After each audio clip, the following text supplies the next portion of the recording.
स्नेहनील startup teaching या चॅनलवरती आपल्या सर्वांचं स्वागत आहे. विद्यार्थी मित्रांनो, पवित्र पोर्टलचे जी आस्थापनांना जी डेट दिलेली होती ती डेट 20 तारीख ही शेवटची तारीख होती आणि खाजगी आस्थापनांना पुन्हा एकदा संधी देण्यात आली आणि ते संधी म्हणजे 21 तारखेला म्हणजे कालचा पूर्ण दिवसभर हा खाजगी संस्थांना ज्यांनी अजूनही अपलोड केलेलं नव्हतं, अजूनही जागा अपलोड केलेल्या नव्हत्या, अशा सर्व संस्थांना त्यांना एकदा पुन्हा संधी दिली होती, तो 1 दिवसाची. आणि विद्यार्थी मित्रांनो, अशा संपूर्ण ज्या जाहिराती आहेत त्या जाहिराती देण्यासाठी 80-81 दिवसांचा हा कालावधी आणि या कालावधीमध्ये 22,000 प्लस जागा या ठिकाणी अपलोड झालेल्या आहेत. आता आपल्याला या जागा पाहता येणार आहे असं त्या ठिकाणी बुलेटिन मध्ये आहे. सर्वच जागा तुम्हाला दिसेल. तुम्हाला तुमच्या जिल्ह्यानुसार, तुमच्या माध्यमानुसार, तुमच्या पात्रतेनुसार तुम्हाला जागा काढता येणार आहे, तुम्हाला त्याचा अभ्यास करता येणार आहे आणि यासाठी आपल्याला 5 ते 10 दिवस आपल्याला मिळेल आणि 10 दिवसानंतर प्राधान्यक्रम सुरू होईल विद्यार्थी मित्रांनो, किंवा 5ही दिवसानंतर सुरू होईल. या संदर्भातील अपडेट जे आहे ते अपडेट आम्ही न्यूज बुलेटिनच्या माध्यमातून आम्ही टाकू असं त्या ठिकाणी स्पष्ट उल्लेख या बुलेटिन मध्ये आपल्याला दिसलेला आहे. म्हणजे पुढील प्रक्रिया काय असणार आहे, तर पुढील प्रक्रिया आपल्याला जो काही वेळ मिळणार आहे त्या वेळेमध्ये आपल्याला आपल्या जाहिराती ज्या आहेत त्या जाहिराती आलेल्या आहेत आणि तुमच्या पात्रतेनुसार तुम्हाला ते पाहायचं आहे. तुम्ही पीडीएफही काढू शकता किंवा तुम्हाला जे काही अलॉट होतील म्हणजे काय प्रिफरन्स तुम्हाला दिसेल तर ते प्रिफरन्सचे तुम्ही पीडीएफ काढू शकता आणि या ज्या गोष्टी आहेत या गोष्टी काढल्यानंतर त्यावरती अभ्यास करावा लागेल. अभ्यास कसा करावा लागेल? 1 पहिलं तुमची कॅटेगरी, 2 तुमचे टेटचे मार्क्स, 3 तुमची पात्रता, 4 तुमचं माध्यम. नंतर तुम्ही समांतर आरक्षणामध्ये असेल तर समांतर आरक्षण, मेल आहे की फिमेल आहे त्यानुसार तुम्हाला विचार करावा लागेल. तुमचं एज्युकेशन मध्ये जे काही डीएड बीएड असेल या सुद्धा तुमच्या पात्रता पाहावं लागेल आणि त्यानुसार तुम्हाला तुमच्या जागा काढायच्या. जागा कसं काढणार आहात? तुम्हाला तुमच्या मार्क्स, तुमचे ऍव्हरेज मार्क्स आहेत की टॉप आहेत की एकदम लो आहेत याच्यानुसार तुम्हाला विचार करायचा आहे. लो लेवलचे मार्क्स असेल आणि तुम्ही जर सर्व विदाऊट इंटरव्ह्यू टाकत असाल तर आपलं नुकसान आहे.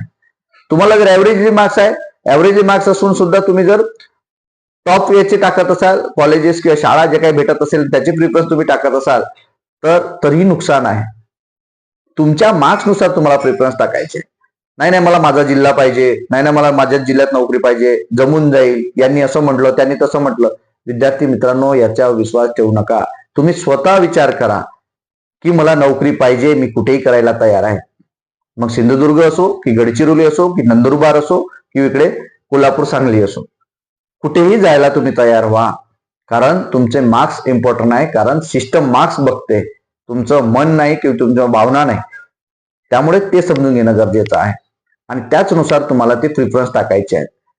प्रिफरन्स तुम्हाला त्याचनुसार पाहायचे आहे. तुमचा जिल्हा तुम्हाला बघायचा आहे पहिल्यांदा तुमच्या मार्क्सनुसार. ऍव्हरेज असेल तर जिल्ह्याचा विचार करायचा नाही, कुठेही चालतं. लो असेल तरी कुठेही चालतं. लो असेल तर विदाऊटचा विचार करायचा नाही, त्यांनी प्रायव्हेटचा विचार करा की मला इंटरव्ह्यूच्या माध्यमातून कुठेतरी जमेल. कारण पहिले एका जागेसाठी 10 होते, आता एका जागेसाठी 3 आहे. तुमच्यात क्वालिटी असेल, जरी कमी मार्क्स असेल काही हरकत नाही, पण आपण कुठेतरी जवळची संस्था पहा. ओळखीतल्या संस्था असण्याचा असेल तर संस्थाच टाका. कशाला विदाऊट टाकून बघता? टाकत असाल तर तुम्ही 10 ते 20 पहिले प्रिफरन्स विदाऊट टाका. ह्या सर्व गोष्टी महत्वाच्या असणार आहेत आणि यानुसार तुम्हाला तुमचा जिल्हा, तुमचं मग नंतर विभाग, तुमचं विभागाला लागून असणारा जिल्हे याचा विचार करा आणि मग शेवटी तुम्हाला खाजगी संस्था तुम्हाला नंतर जे काही स्थानिक स्वराज्य संस्था असतील त्यामध्ये जर नफा मनपा याचा विचार करा. चांगले मार्क्स असतील, शहरात राहायचं आहे तर महानगरपालिकेचा विचार करा, नफाचा विचार करा, खाजगी संस्थांचा विचार करा.